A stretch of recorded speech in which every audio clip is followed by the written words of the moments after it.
My name is John Kim, and I'm not just a therapist and coach.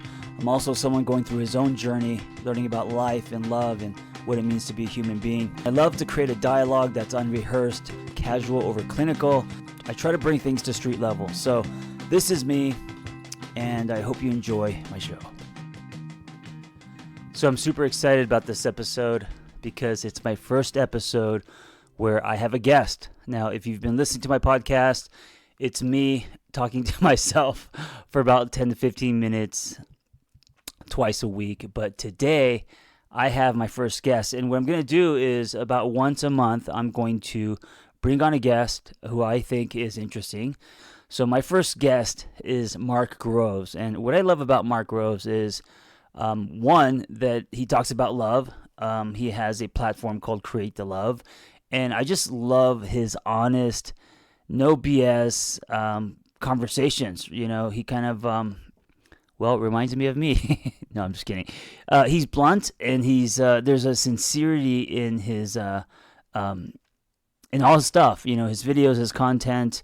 And I also love that he's a man, because I think we need more men out there having these conversations. So he calls himself a human connection specialist, and he posts no BS relationship advice. He does tons of stuff, from workshops to Instagram lives, and tons of videos, and lots of amazing content. So you can follow him at Create the Love, and here is Mark Groves.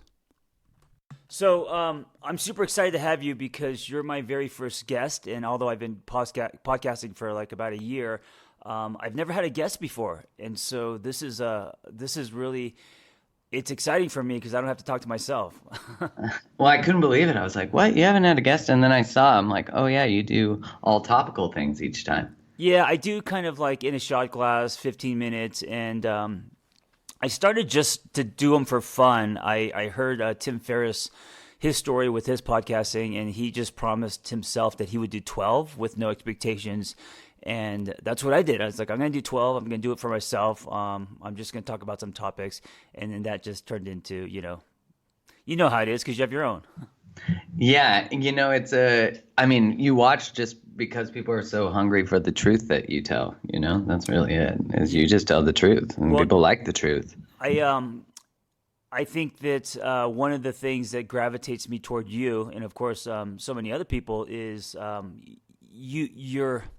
your kind of power of authentic truth. So especially now with wellness and a lot of noise, and there can be a lot of tap dancing, you know, and even if people aren't even aware of it, I just think part of it is just subconscious and all the stuff that they take in. But I feel like when I watch your videos, there's an honesty to it, man. And I think that also, especially as a man, I just think you're doing really good work. Not so much, I mean, of course your information is great, but the way that you show up, you know, like there's something. Oh, thank you. Yeah, there's something very trusting and honest about your message, and I think that's the power of you.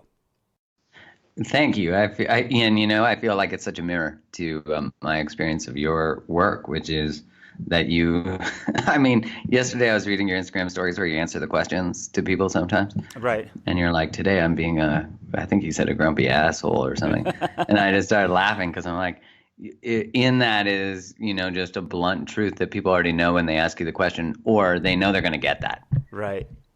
You know, and I remember hearing Carolyn Mace once say to someone when she was being interviewed, they said, you know, it's really, you can be harsh. And she said, I'd rather you know the truth than like me. And she said, it's more important that I tell you the truth than you like me. I don't put that ahead of it. I love that. And I think that if everyone likes you, no one likes you. Yeah, I remember my sister saying when I first started, like, if a fifth of people don't hate you, then you're not doing great work. And I was like, you know, the kid in me is like, a fifth? Like, come on. Like, can we go to like maybe 1/100th? Right, you right. know? So how did all this start for you? Create the Love, and how did the passion for love and relationships begin? You know, mine came out of, I was always passionate about romance, you know, in a bit of a sort of backwards way, in that I guess like relationship came very easy to me as a kid. You know, in my teenage years, I wanted to date and fall in love and all the things from Disney. Where did you grow up? In Calgary, in Canada. Oh, So okay. just north of Montana. And it's kind of like the Texas of Canada. I think Right. that's an easy way for people to understand. So it's a bit more conservative, And I grew up and I went to a Catholic school too. Mm, So I sort of feel like I call myself a recovering Catholic, right. like still undoing the messaging from Sure. the thou holy land. And I, yeah, so I was in sales. So I had studied like relationship manipulation in essence, how Mm, to get people to change behavior, all that stuff. And then when I was 27, I got engaged and I didn't want to get engaged. mm. Not because she wasn't amazing. She's an amazing human. But I didn't want to get engaged and I didn't know why. And I was scared and I was uncertain and I got engaged anyways. So, that's always the start to a story. Yeah. And yeah, so I did what I didn't want to do. And that always leads you down a path where you end up where you don't want to be. Right. So I ended up where I didn't want to be, which was engaged. And I couldn't figure out why I didn't want to be with this amazing woman. I couldn't figure out why it wasn't a good fit, why I didn't know. Did And you I did ended, you did you feel rushed? What do you think, or did you actually realize later on why you didn't want to get engaged? Was it deeper? yeah, I mean, at the time I felt rushed. At the time, it just wasn't where I was ready to be, Right. and that was true no matter what the reason, and that was the hard part is I don't think people are taught that it's okay for a relationship to end just because you may not want it, and Yeah. Yeah. Of course. especially to say no to good things. That's really hard for us. You have to go against so many cultural narratives, especially Right. when you're stuck in the middle of a story you've been taught to want, which is get married by 25, have kids by 30. And if you're not doing that, you're some sort of dysfunctional shit, Yeah. like. And so here I am in the middle of what I've been taught to always want, which is that. And I get it and I don't want it. And I'm Mm, like, my whole identity is now at war. Everything I've been taught is at war. And I end the relationship. And when I got out of it, I was a little pissed at first because I mm, was like, how the fuck did I get here? right. Like, how did I get to a place where I didn't want to be? And why do humans do things they don't want to do? And why do they spend a lot of money doing things they don't want? That Sure. made no Sure. sense to me. I bought a house, we did all the things. Wait. How did she take it when you ended it? Was it devastating for her, or did she see it coming? I think on some levels she saw it coming, in Yeah. that very unconscious part. Right. But outwardly she was pissed, and rightfully so. I mean, like she sold a house to buy a house with me to move in together, Yeah. Of like course. I Investment. pretty much took her right down the path of pain, with me. Um, and she handled it how someone would handle that, Yeah. which was totally fair. And I've actually thought about having her on my podcast just because I don't really think it's fair that I get to tell her story Sure. and that she doesn't get to tell her side of it, which I think is it's not fair when you're the only one with the microphone. Mm-hmm. So I'm going to explore that idea with her to see if she's open to it. But what it ended up doing was really, I finally like stepped out of the unconscious choosing, as in for the first time in my life I started to think about why I was doing things, and Mm, that there was an alternative path an alternate path that was available to me outside of what, like being a provider, making a certain amount of money. right. I did a degree in finance. I don't even like finance. Why the fuck would anyone do a degree in something they don't like? But we do it Yeah. all the time. Yeah. So yeah. It's this idea of chasing blueprints, and then we realize they don't even belong to us. Right. And then you wake up in the middle of a story that's not yours. Right. And I can't say that all of the story wasn't mine, because of course there's aspects of my life that fit, things that I Mm-hmm. was taught that actually were good. Um, but I was pissed because I was like, no one's told the truth about relationships, that they Mm, end, that right. it's okay that they end. Because I felt very persecuted for ending it.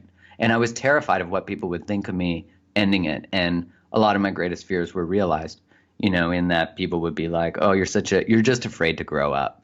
You're afraid of commitment. Right. You and I thought, wow, here we want emotional men who speak about their emotions, and when I actually say my emotion, that I'm scared and this doesn't feel right, people tell me that that's not what it is, that I'm just afraid to grow up. Right.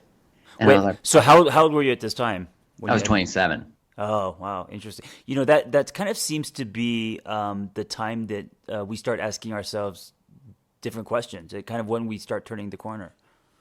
Yeah, when we actually start to think about how we think, you know? Yeah, And yeah.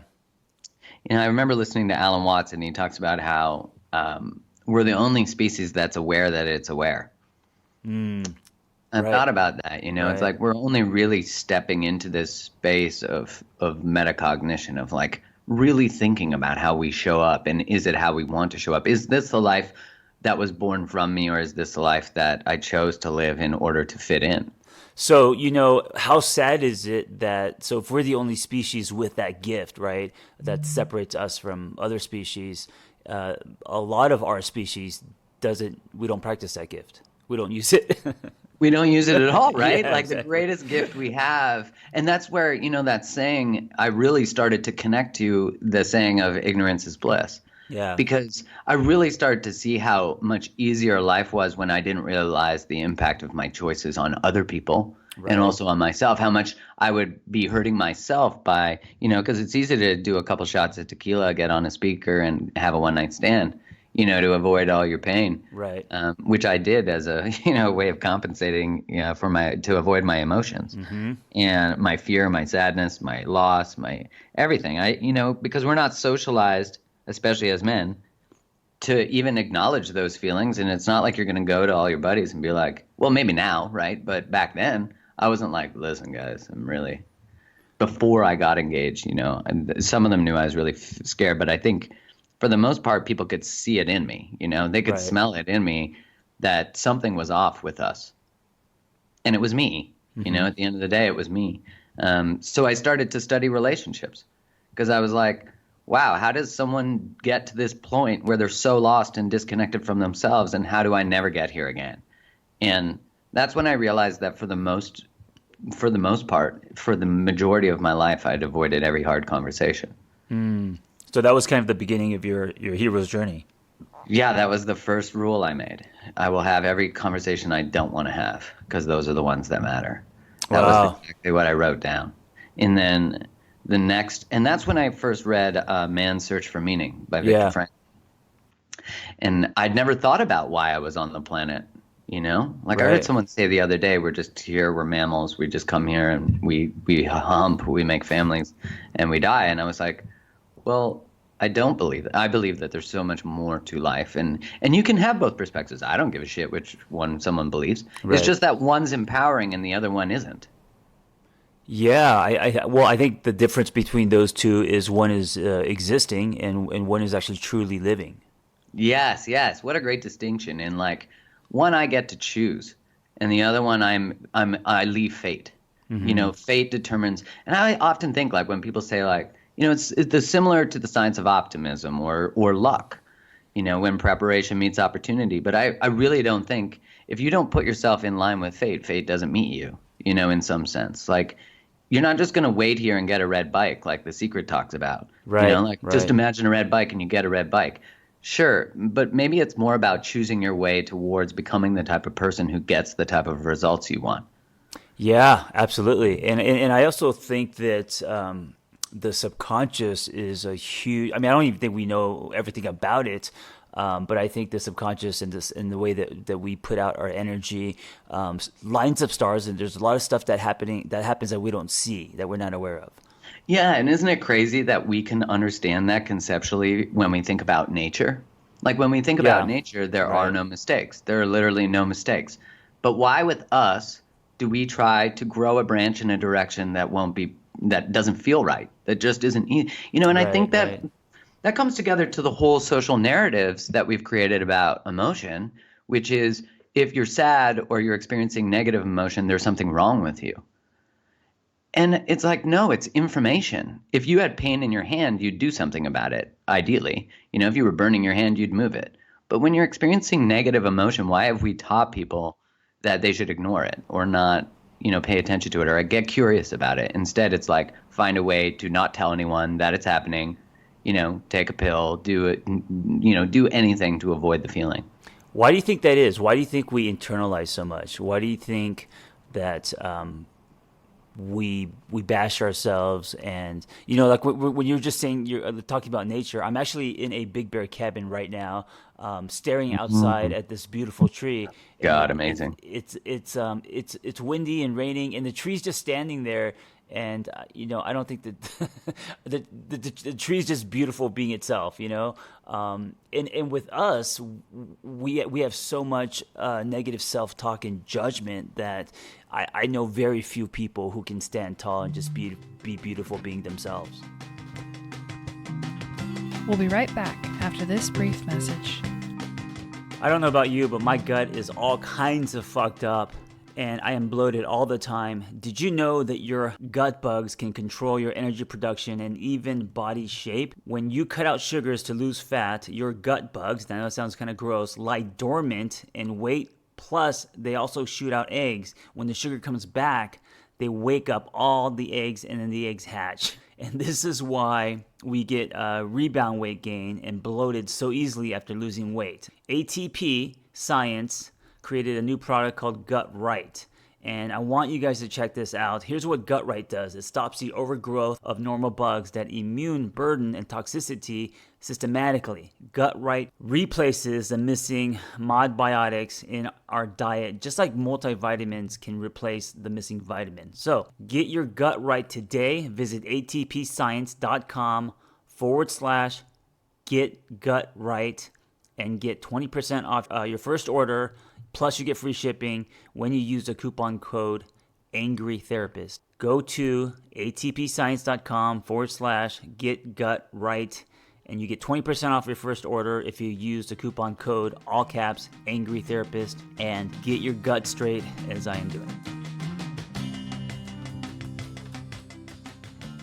Yeah, I mean, I think there's so many layers to it, but I think part of it is that our species evolved by self-abandonment.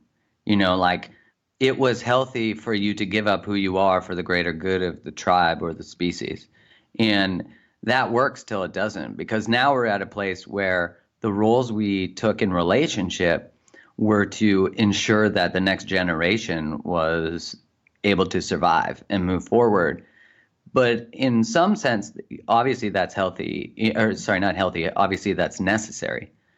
But in some sense, I think now, you really look at love was never part of marriage, really, till most recent times. And you found love in affairs. We very much have had marriage as a way of organizing our species, of keeping rich people rich, of keeping poor people poor, of getting more in-laws. And now we're in a time where we're like, wait, not only are we fighting for self-expression, because I really think there's those two human needs that we have. One is to be authentic and be ourselves, and the other one is to fit in, Right. to attach. Right. And so when authenticity, I think Gabor Mate says this, when authenticity and attachment are at odds, attachment wins. So when your need to self-express is in conflict with your need to belong, belonging Sure. wins. Yeah, that's really powerful, actually. Isn't it? And Yeah. it starts to make you think about what have you done in order to fit in instead of to self-express?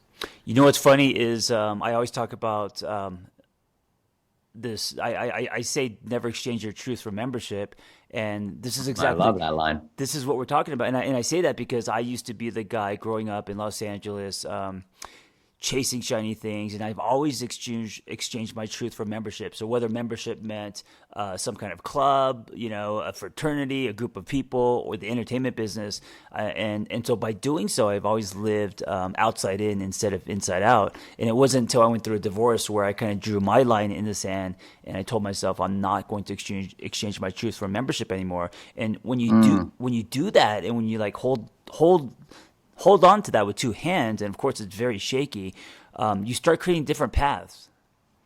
Yeah, and you inspire other people to do the same, where all of a sudden you realize that access to this new form of membership is authenticity, Right. is self-expression, is, and that's really unconditional love. Is saying like, you be you, I'll be me. You can believe what you want to believe. Like, I think that's such a powerful place to get as a human being, is to start to think like two beliefs can coexist and neither have to be right. Yeah. Which is such a pull to hold politically, religiously, all those things. And I think it's funny you said self-love because I love this idea that holding on to your truth is actually a form of loving yourself, which falls under the umbrella of self-care. Self-care. Well, and doesn't that become where we would normally birth our own rejection? That becomes the birth of acceptance, right? When you're self-expressing and you're authentic and you're being who you are, then you are not rejecting yourself, and then you don't look for other people to accept you too, if that makes sense. Yes, and I think that's a practice, and a very Yeah, and a yeah. very hard practice, which takes a long time. Yeah, because it's going against biology. It's going against evolution to say, I'm going to be me at the cost of belonging. But there's a biological part of us that says, I'm going to die then. Like, if people don't like us, the same part of our brains that lights up with physical pain lights up with that emotional pain of loneliness and rejection.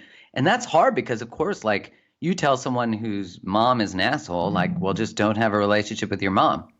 But it's not that easy because there's a biological component to that, which of course, likely spills into their adult relationships and what they tolerate too, as you know very well. And so there is this path of self-expression that disrupts the family line too, that, Yeah, yeah. all this inherited bullshit, Well, which is necessary. that's the other big piece is our upbringing. No child enters adulthood unscarred, and so our parents aren't perfect, and Yeah. the way that we were raised and all of that, the family dynamic and how sticky that is, and of course that wires us a certain way. So when we become adults, a lot of that is the byproduct of how we were raised. Yeah, no, I think a lot of us too, in that experience of we invalidate our child experience. We like look at it and we go, well, mom wasn't around or dad wasn't around because he worked a lot, but he was taking care of the family. Yeah, yeah. But like relativity is an adult concept. A kid doesn't give a shit that dad was taking care of the family. A kid wants dad. Right, right. Like the punch still hurts, even though there's an apology behind it. Yeah, exactly right. Like, sorry for punching you in the face. That's okay. You were just mad. Like in that invalidation is the rejection of a true experience. And so that's the rejection of the truth. And so in that form, when you start to reject what is true, what you know is true, because I think truth can be abstract as much as it can be, there's like universal truths versus our truths. Right. And when you are disconnected from what is true, like you don't tell the true story about what's happened in your life, then you'll experience anxiety, you'll experience disconnection because you're not grounded. Right. Yeah, I agree. I tell people that sometimes growth is about a reunion, a connection to self more than anything else. And most people, when it comes to their stories, they're ripping out chapters. They're denying their truth. They're not accepting what happened. And, I think with parents and family and all that, it's not about, blaming or getting people back or holding grudges. It's just about, accepting what happened and the effects of that, and I think everything starts with that acceptance, that swallowing of that truth. Yeah, I agree. I love the idea of the reunion.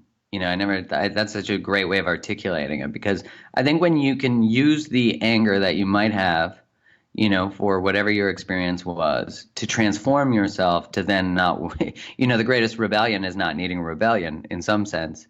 But I think there's a transformation that has to happen before that, which is I'm not going to let this dictate my life anyway. Who do I need to become if that wasn't influencing me? And then we become that. And, that's, of course, as you said before, that shit ain't easy because we've never done that before. It's so unfamiliar to step out of a certain role, even if that role is dysfunctional, even if that role causes us emotional pain, stepping out of it and dating available people, you don't know how that shit's going to go. Right. They might actually love you, and that will cause a whole bunch of issues with your identity that you're unlovable. Yeah. And so, that's really where I ended up coming back to when I looked at my engagement is like I ran from women who could love me. And that became an awareness I had, after a breakup when I was 19 that I didn't even know. I was terrified of actually letting someone close. So I would I would get anxious. My stomach would start to hurt. I would, and at the time, I think it was valid, but at the time I called it into it. I can't go against my gut. Right. But it was valid. It was protecting me from something. So how did you lower your shield? How did you get past that fear? So you started studying relationships and you asked yourself a lot of hard questions. You left that relationship, and then what did you start doing? Well, I went back into dysfunctional cycles of dealing with emotion where I would just find short-term relationships or, short-term two-night stands because, then you never have to answer yes to have you ever had a one-night stand. So if you do it twice, you get off the hook. So I would do that, or I'd date unavailable people. That was the magic. I'd find someone who's fresh out of a relationship or couldn't choose me, and I would chase them. And what did you put a weight on as far as what were you attracted to? So was it just skin? Was it body types? Was it or was it like humor, communication? What was it that attracted you to people at that time? I'd say that I was attracted to really good women, like women who could love me, who could choose me. But as soon as they were ready to, I couldn't. That was not part of the plan. Right, The plan was for me to use my charisma and my skills to help heal them. So they would need me and I would be validated. And then I could use all my intellectual capital that I'd built on why the relationship was the way it was. And then I could talk, in some ways I could talk circles around it, And I used that as a way of escaping love. Was part of it getting the dopamine from the chase? Yeah, for sure. Like affirmation, like, oh, I am lovable. I'm lovable. I'm lovable. Right. Like they want me. But then as soon as they actually wanted me, I could not hold that container. And it's crazy to look back now because I see like the high quality. I was attracted to really just high quality women. Yeah. Who obviously must have had some, attraction to my unavailability and my wounding. Sure. Where they knew that there was probably an attraction to my inability to, but transparently, I would say like, I'm not ready for this, or I'm not ready for a relationship, or I'm not, I was transparent and honest. Mm-hmm. Which is very attractive and rare. Yeah, but I also didn't know that I was using it as a way to bypass. Right. Like I could say to them, I was telling the truth to you, so I'm off the hook. And then I started to meet this new level of integrity for myself. Because I think at that time, like I remember this one friend of mine, him and his partner, she was a nurse. And I remember I was hooking up with her friend like every week, basically, kind of seeing each other. And another woman said to her, hey, do you have any friends who are like good guys who are available who don't want a relationship? And she says to this other woman, she says, yeah, well, and she talks to her husband, who's a good friend of mine. Hey, Mark Groves is single, isn't he? He doesn't want a relationship. Right. Well, at this time, I'm hooking up with her friend. So her friend says to me, well, I guess you're the guy to go to if you don't want a relationship, but you want a good guy. Did you know that? And I was like, holy shit. And I got hit with the truth of who I was rather than who I thought I was. Oh, that's really interesting. It's really interesting to... yeah, that one hit me right in the gonads. Yeah, and also like to hear someone else's perspective of how they see you. Oh my God, right? And like the greatest truths I've ever received. And that's why I always tell people, don't hold back the truth of how someone's being from them. Because my greatest evolutions came from women telling me the fucking truth. Yeah. About my bullshit, and you know what? When I heard it, I knew it. They would tell me and I'm like, oh yeah, like finally the truth smacked me in the face and I could connect back to it. It was like an invitation to authenticity that I didn't know I wasn't being, if that makes sense. Yeah. When I was one of my relationships, I thought I was happy. I was sarcastic and laughing and always, whatever. And I remember she came out of the bedroom one day and she said, "You're not happy." And I was very defensive, and I was like, "What are you talking about? I make you laugh and blah blah blah." And like a few days later, I realized, holy shit, she's right. I'm not happy. Like deep inside, I'm actually miserable, and things weren't going well. And I was like, wow. I always thought that I was, and that was that's kind of a very simple version of this. But you're absolutely right. I think a lot of times people see things in us that we can't see with our own lenses. That's truth. I'm interested, like, what do you think that was that you were living in this world where you thought you were happy and then you were then connected to the place that you weren't? Well, I think she felt and saw Because that's things. cool. Yeah, I mean, I think energy. Well, I mean, in general, I think women are very intuitive, and I think she was getting a lot of information that was not on paper. So someone could be happy on paper or present themselves in a certain way, but if they're coming home and the energy is dark and the language, the even like the body language, all of that stuff, sometimes that's more important. Yeah, and sarcasm is a great. I was master of hiding in sarcasm and wit. I think it can be a really powerful way of communicating because it's fun. It can be humorous, and it was also such a. I think this is fascinating that the compensatory strategy that we tended to have as a child. So mine was humor and deflection. Becomes actually one of our greatest strengths when fostered and nurtured and used as a way of creating connection rather than protecting from being connected. Right. Because I know now, much like you do, you connect people to hard truths and then make them laugh about it. Yeah. So that right. So it's kind of like the you need the soil first. You need the buy-in, and then the laughter, or if you are sarcastic or funny, then that becomes a glue, right? That continues. Yeah. If you put that first, if you actually try to be funny and use that to cope, then you're not getting the buy. You're not building trust. You're just making someone laugh. And isn't that kind of crazy to think like if we're not laughing about fucking life and relationships, what the hell are we going to do? Like, how do we not laugh at just how fucked up things are sometimes, or how we can't, like because simply put, we all know that communication is probably the most essential skill in a relationship. Yet we don't build the skill set.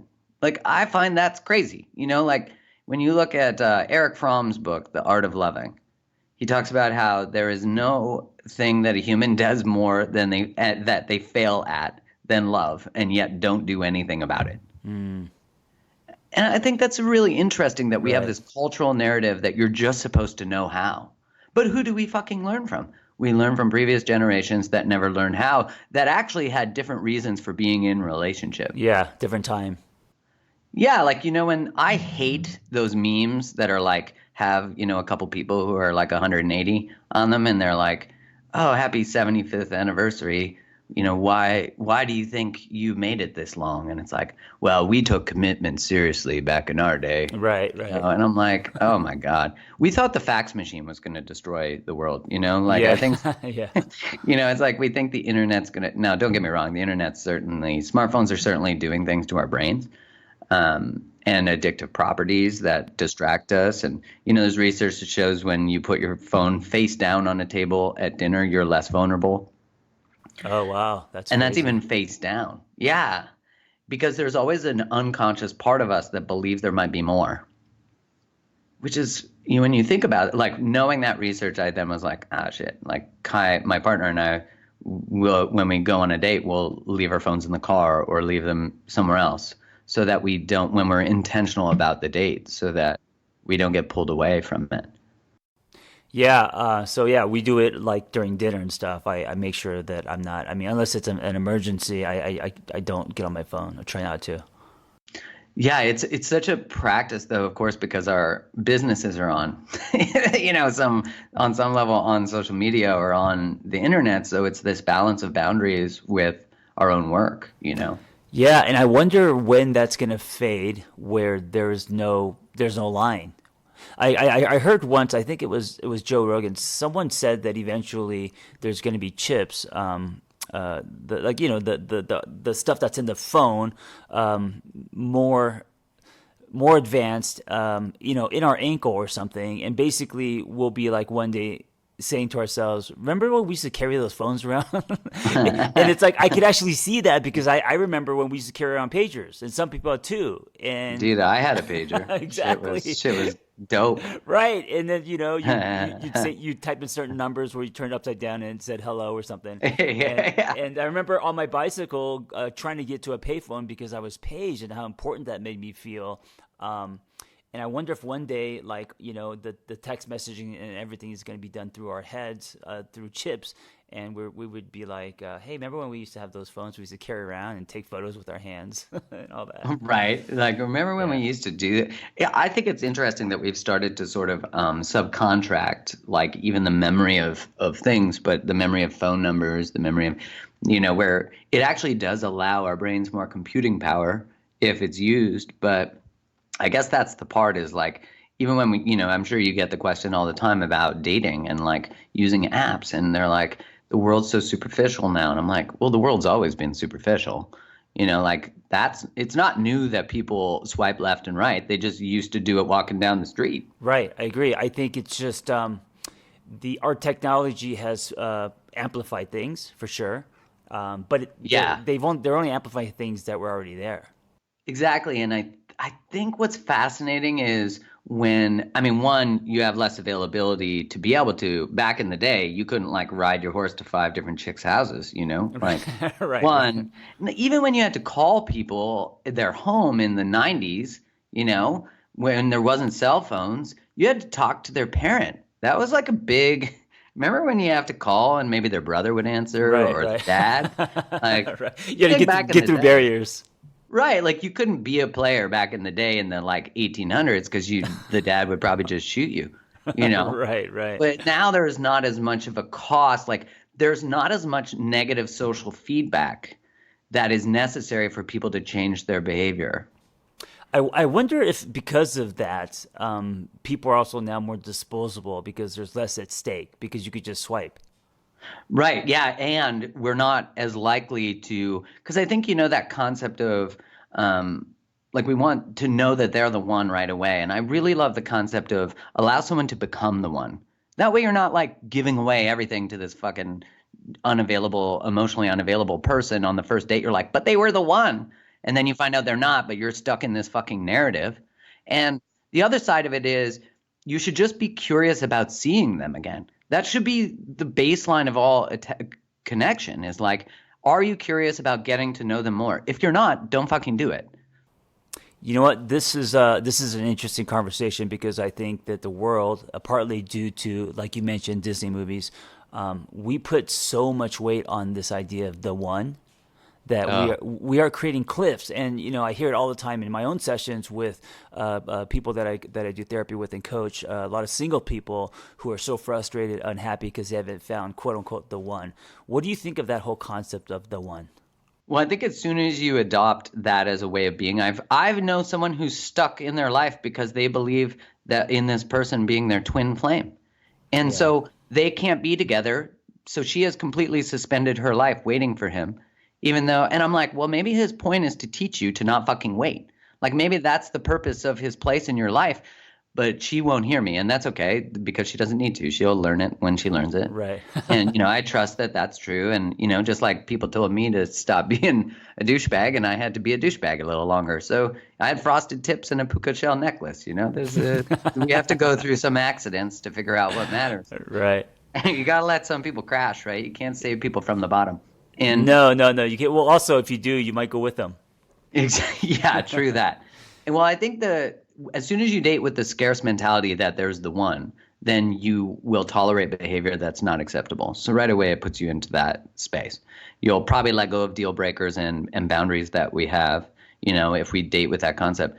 The other side of it is, I think what's interesting in the dating world combined with the one as a way of being is if we have a relationship that has run its course, we also will not have the necessary conversations. And we've also put people's self-worth in their relationship status. And we've said that if your relationship ends, you're a failure. And you can see that Yeah. very true in how we celebrate anniversaries and we make a hierarchy of length, which, don't get me wrong, relationship length is a measure of relational success, but it is certainly not the one because you think about it, like people have been married 80 years, they hate each other. That doesn't mean anything. So you could tolerate someone for 80 years. Well done. But I think it's so much more to say like, have you gotten deeper with Yeah. have you made it past conflicts that you've never made it past? Like that's intimacy. That's connection. That's relational depth, which we need to start celebrating relational depth and the skill set that it takes to dance in that. Over the actual time, right? Yes. So yeah, you're right. I mean, I hear a lot of people are like, "Oh yeah, my grandparents have been married for 40, 50 years," and yeah, I get that, but like, do they sleep in separate bedrooms? Do they, do they Yeah, like do you they don't even want like to each other? dismiss it, but at the same time, do they have a healthy relationship? Are you idolizing something that then is going to make you unconsciously avoid hard conversations? I think it's so fascinating that because we have placed our self-worth in our relationship status, which you can see by the hierarchy we also have in, oh, you're married? Amazing. Oh, which is better than being engaged, which is better than dating, which is better than seeing each other, which is better than the awful disease of being single. And then we also put divorced people below that. We shame divorced people. So you could see that relational status is a way that we judge people. And so that causes us, when we're dating and we're operating from the one, that we won't have hard conversations because we're afraid it will end the relationship, when it's actually the very conversation that brings it together. If you can talk to your partner in a space that you're willing to lose them because of your truth, then you'll be more connected to yourself, but you'll also be more connected to them. Yes, yeah, 100%. I think I love this idea that it's less about relational status and more about the quality, the high notes that you hit in your relationship, not how long you've been with someone or the title, like engaged or married or all that. Yeah, like wouldn't that, I mean, let's start a qualiversary, right? Let's start a Yeah, movement. We're having qualiversaries. Did I you love get it. deeper? Do you feel seen in your relationship? Which I think then requires the question, do you allow yourself to be seen? Because you can't blame your partner for not being seen if you don't allow yourself to be seen. Yes. I mean, think about it. I mean, I would rather be in something for 5 years that is um, life changing and deep, and something where, because of this human exchange and collision, I learned something about the world and myself and about love, than be in something that is, 10 years but very lukewarm. Yeah, and you know? that becomes a tough part for people because then they go, well, if it's lukewarm, then I should just leave, because I think that's the way people can misconstrue our messages sometimes, which is, no, do you always leave hard things? That's always a good question to ask. And the other side of it is, do you stay when things are actually way past, because a Yeah, lot of us that do that's that. that's more common. I get that. I get clients all the time that have been in something and they're like, "Yeah, I should have left 4 years ago." Oh, right. Or they know on the second date, but then they Yeah, right. share their Netflix password and they're like, I can't go. But they Yes, they have yes. access to my Netflix. I can't. That would be my Spotify too. Like, what am I Right, gonna do? right. You have a shared cell phone. What are we gonna do? I mean, I think that's the question that I have people, one of the questions, many that I have people answer though, that I think is really telling is staying or going, leaving yourself. Mm-hmm. And when you can figure out where self-abandonment is, then you can at least start to ask, or as you said, begin to have a reunion with self.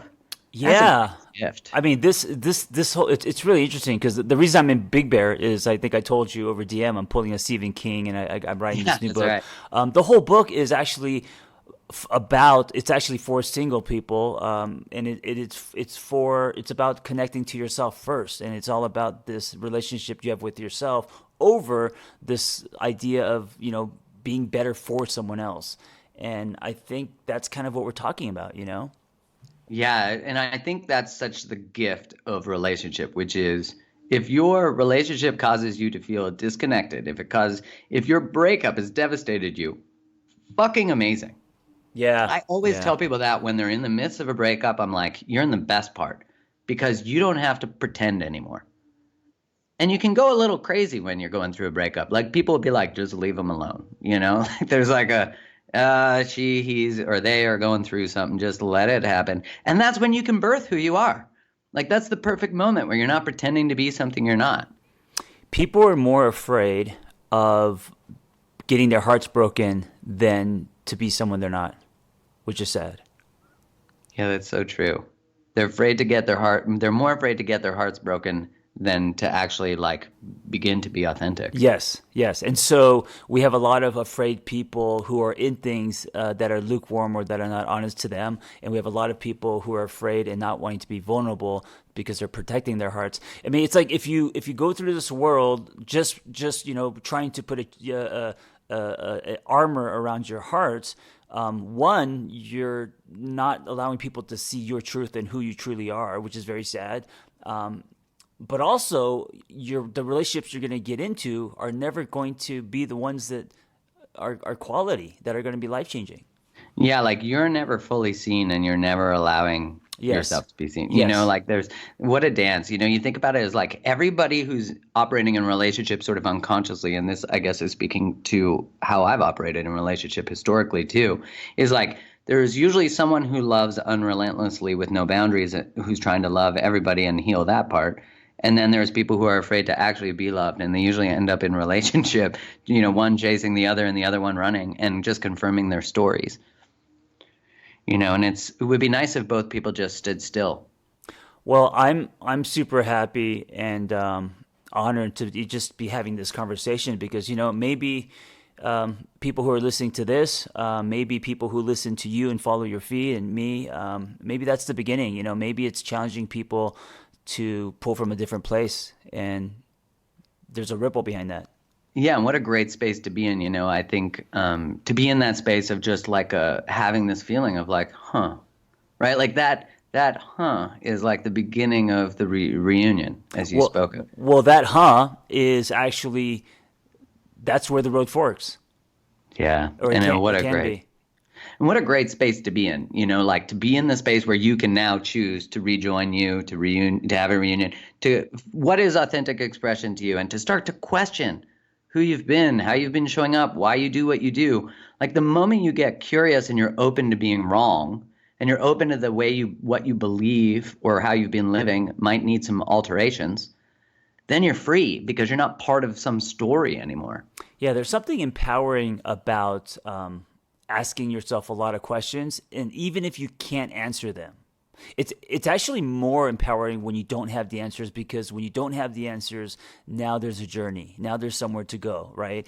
If you have questions and you feel you have the answers, there's no journey. Like you don't leave the house. Yeah, when you think, you don't have to, because you already have it figured out. That idea of asking the question and waiting for the answer to come, or pursuing the answer, is such a beautiful aspect of being a human, is like accepting that none of us have it. I think the moment someone says they have it figured out is the moment you run from a teacher or from a person, because I mean, we're always learning. You always realize when you think you have it figured out, the universe gives you a nice slap to the face. And it's like, hey, you thought you had it? Hey, guess what? We pivot over here, Well, I think that's what ego does, and I think it puts a ceiling right over your head very fast when you think that you have it figured out. And it doesn't matter if we're talking about business or love or anything. I think if you think you have life figured out, any part of life, or being a parent or whatever, that you stop learning and growing, and you're not expanding anymore. Yeah, you've ended up staying still, and that just is not a place that satiates anyone. Yeah, and I'm sure it gets harder, as people become more successful and more comfortable, depending on their idea of success. But it's hard to ask questions. It's hard to ask hard questions, that we don't have answers to. Yeah, and it's scary to not know. Right. It's scary to not know, and I think I sort of now, where before stepping towards the unknown was like, don't do it. I ran from it. I stayed in familiar patterns. Now I really check in with myself. Is this expansive? Is this something that fits for me? Do I know how it's going to work out? And if I don't know how it's going to work out, then I know I'm creating something new. And that's a great place to live from, is like this, even in the terms of like what messages to share, what to talk about. It's like, if it's not scaring us in some little way, then we're not expanding. It's like a familiar, comfortable conversation. Yeah, absolutely. Let me ask you this. As we kind of close, what are three of the biggest revelations you've had recently about love and life? Oh, man, three of the greatest revelations. I sort of oscillate often between like the scientific linear side to life and then the spiritual sort of free flowing side of life. I find that I'll like get too much of one and then I'll go back to like Abraham Hicks or Right. like Viktor Frankl's work or thinking about existentialism and I no matter how we try to measure something, it always changes. It's just like we think that science is law, but we disprove science all the time. Yeah. Yeah. And I think one of the greatest things that I keep coming back to is that deep in my knowing somewhere is a truth, is like I can trust in me to make the right decision. Even if it's the wrong one, it ends up being the right one, if that makes sense. Yes. I also think that if you are extremely mindful and present, whoever you're in front of or whatever you're doing, that creates a space naturally to fill your spirit. You're almost a spiritual being as long as you're not living in time machines. Yeah, isn't that true? That when we are present, we can take up everything, eat everything that's on our plate. Yeah, and then we could also use all our senses. We could also, live in a way that's honest to us. We could also appreciate things like nature and all the little things. And I think because I think spirituality for some people it means dharma talks, or it means religion or church, or it means like being this thing, and it could feel heavy. But I think spirituality can actually be found in moments when you are being extremely mindful. Yeah, when you're present When to you're present, all yeah. of the deliciousness of life. And there's a line from Alan Watts that I know like gets people a little triggered, but he talks about how when we wake up to our ability to consciously choose to be present to our life, that we become the God that we've been taught to praise. Yeah, I love that, and I think when you're not judging, because we're always judging on a certain extent, but if you're not judging, not only other people but yourself, the moment that you're not judging, I think you let spirituality in. Yeah, because you're not. Yeah, I like that because then you're actually in your heart. You're in your heart and you're open, and the world is big, and It's yeah, huge, it's huge. right? Yeah. Yeah, and that's that part where, like, I know in the research on flow states, when like an hour goes by and it feels like 5 minutes. I know for surfers, that's something that's easy to find. Although when I'm surfing, I'm like, I'm gonna die. No, there's no presence. My state is fight or flight when I'm surfing the entire Oh, time. dude, me too. Is that a shark? Oh, it's a Yeah, turtle. Like I'm terrified all the time. But the interesting thing is that your prefrontal cortex, which is the part that's in charge of creating who you are, shuts down when you're in flow. And so you're present. And I think that that's what you're saying is it resonates so much because when you are authentically who you are, you can relax your prefrontal cortex and you're more present because not everything's being filtered through who you think you need to be. Yes, and I think one of the things I talk about a lot is the to me state versus the through me state, and I think that when your prefrontal cortex is down and you're no longer in a fight or flight state, that's when you become more of a conduit, and that's when you're able to live more of a through me life, right? This idea that there's greater things working through you, and I think that's when we are hitting potential. I mean, higher, that's when we are making life about things that are greater than ourselves, and by living that way, you are inherently spiritual. Yeah, that you become the conduit. I love that. I remember my first coach when I was afraid to start writing and everything. He said to me, "How arrogant of you to believe that your message is for you." Yeah, I love And that. he's like, every day you don't start, you don't help someone who needs you, which is really just a younger version of you or an older version. And I was like, oh, yeah. You also become fearless, when you actually don't make it about you, when you're not in a victim or to me state. You actually don't care about you and you become completely fearless, so.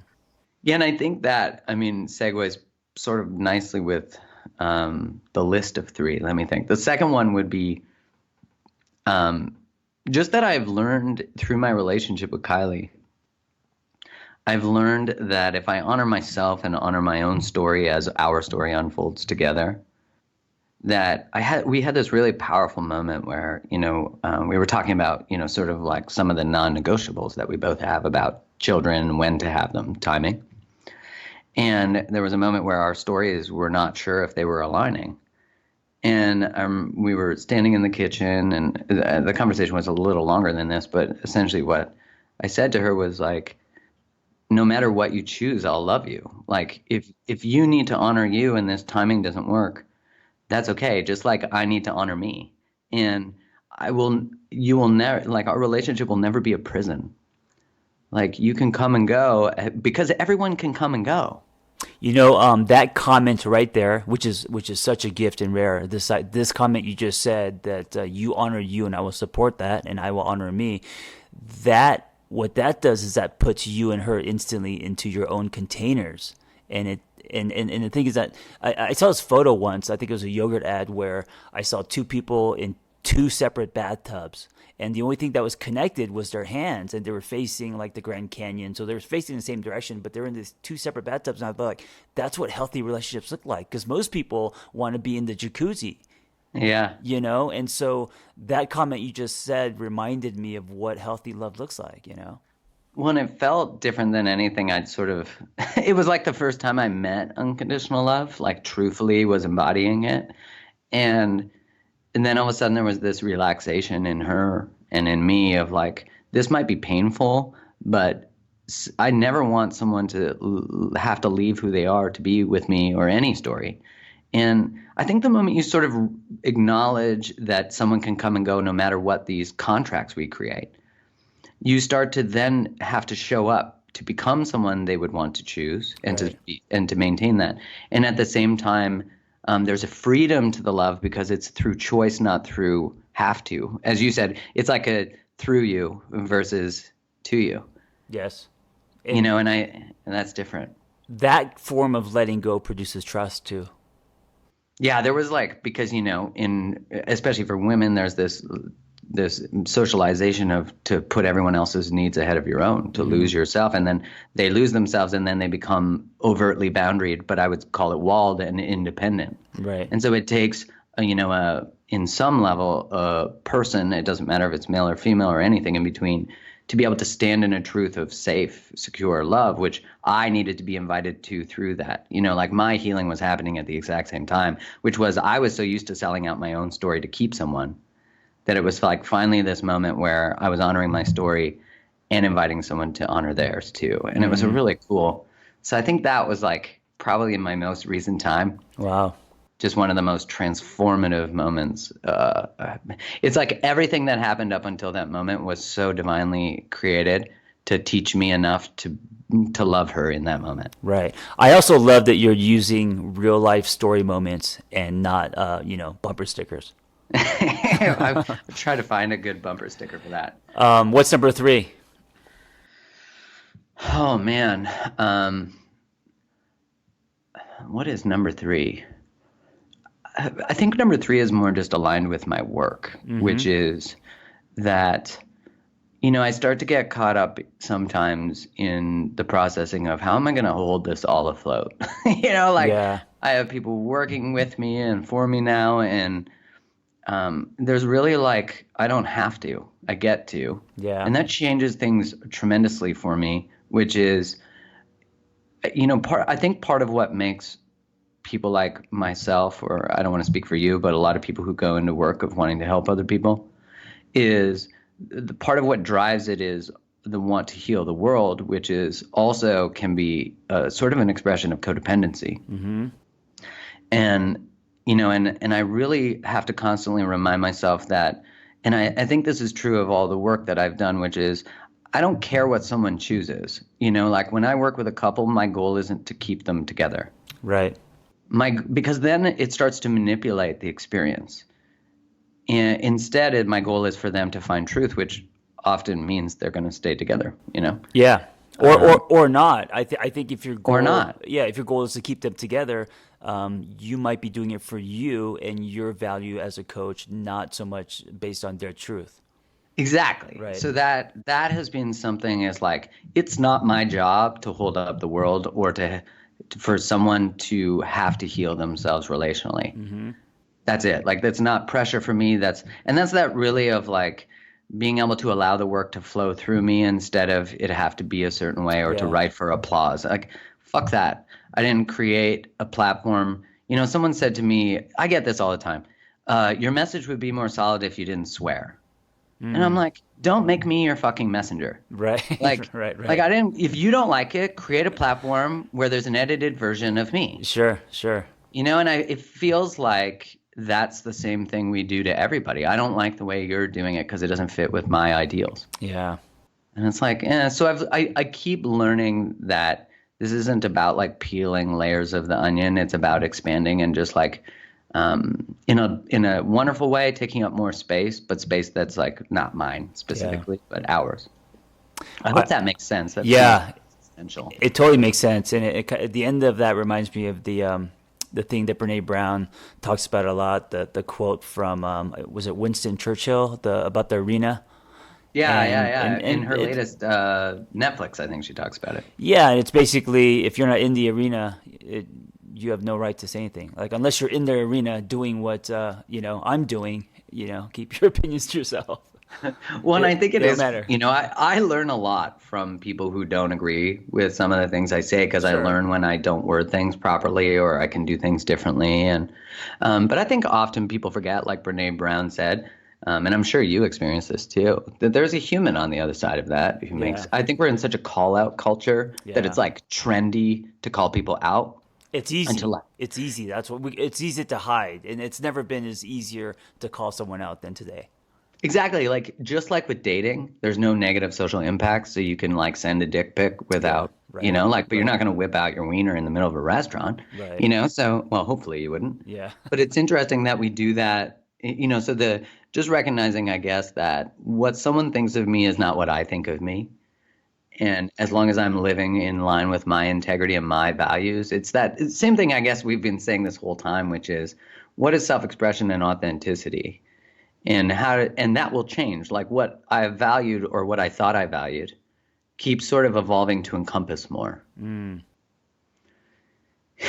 like the lines that delineated me from those are pretty much gone now, in like judgments, like really watching my own judgments and my own evolution. I can't imagine when I have children what the fuck I'm going to learn from them, but it's going to be a good cosmic 2x4 to the head, I'm sure. Yeah, absolutely. Wow. Well, thank you for this meaningful conversation. And I kind of had this feeling that when you came on, we would just kind of roll with it, and we would end up having a great conversation, and we did. So thank you for that. And where can people find you, and what's next for you? Thanks so much for having me. And I can't wait to have you on my podcast because I just identify so much with the things you say. So I'm grateful for you inviting me here too. Oh, thank you. So you can find me on Instagram, Create the Love, Twitter, all the things, right? Under Mark Groves. If you just Google Mark Groves in whatever platform you want, you'll find it. And what's coming up for me? I'm really starting to build just more because I don't work personally one-on-one with clients anymore, but I have a tremendous team that does who are awesome. So now more of my work is like I want to get it to more people. So I'm building online courses, experiences like that, just so that it's more available. I mean, I really think that we all have the right to and should have access to relational information. Oh yeah, absolutely. I mean, it's like what you were saying earlier. We don't learn this through high school, college. We learn it through our own experiences, which are traumatic and painful. So. And I think we sort of live our lives often from this perspective that we are a problem that needs to be solved. And when we live from that place, we think there's just an inherent flaw within us. When I don't think there's any flaw within people. I think it's really that we're just repeating behavioral and relational patterns that we inherited, and we just need to learn something different. And I think we're in this really beautiful space now where we have platforms that we can all share collectively, because I see like on your community, it's such a supportive community. Like the people who love your text messages, by the way, like I see those reposted all the time and I love it. And I think that's the thing is like everybody can access this information if they want to. And for me, that's been a blessing that I also can make a living from it, which is really cool. Yeah, which is actually a gift. And definitely everyone now has a megaphone, and they should speak their truth. Yeah, if you've walked a path, you can teach people how to walk it. That's credibility to me. Sure. Yeah, I think more so than the letters up to your name. Yeah, absolutely. Yeah. Well, thank you for having me. Thank you, Mark, and be well, and I will talk to you soon. Hey, two things. One, thank you so much for listening. It means the world to me. And two, if you find any of this dialogue helpful, please share it with someone who you believe it can help as well. The whole point of this is to create a conversation that can help others. And also, if you want me in your phone, I am now sending text once a week to people. All you have to do is text the number 55222, keyword angry, all caps, ANGRY, and I will send you a text about once a week. This is not a bot. This is directly from me. I hope you enjoy the episode. Hey, if you have a passion to help others and want to become a life coach, or you just want to acquire tools to change your own life, learn more about our Catalyst Life Coaching Intensive. We are an evidence-based training program with an amazing, authentic, vibrant community, and we give lifetime support. Just go to my website, theangrytherapist.com, and click on Life Coach Training.